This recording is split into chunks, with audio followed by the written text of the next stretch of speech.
Dito na naman si Ate Rima. Kainin nga natin ito. Pinainit ko. Ito ay hindi yung ginawa ni Nainay. Yung ginawa ni Nainay na ubos na namin. Ito binili ng kapatid ni Sir. Kaninang umaga, inano ko na yung dalawa. Tatlo ito eh.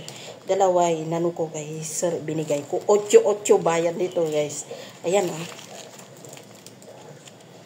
Malagkit siya.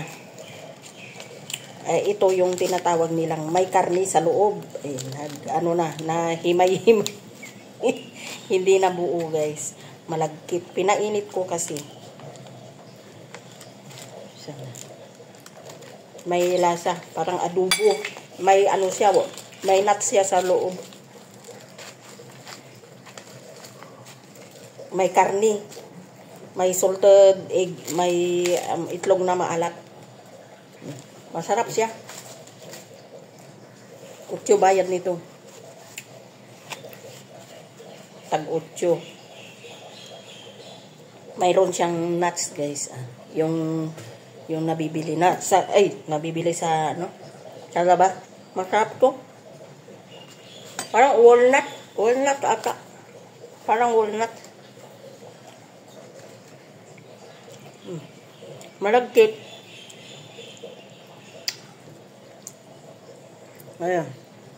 Ito siya. May karni yan, karni.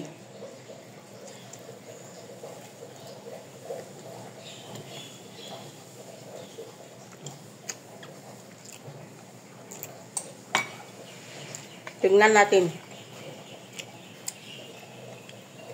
Dito yung itlog na maalat, guys. Yung egg yolk ang nilagay nila. Ayan. Itlog na maalat.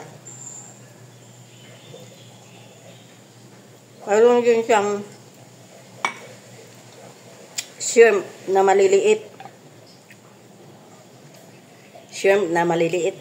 Yung dry shrimp, yung udang na maliliit. Alamang sa atin.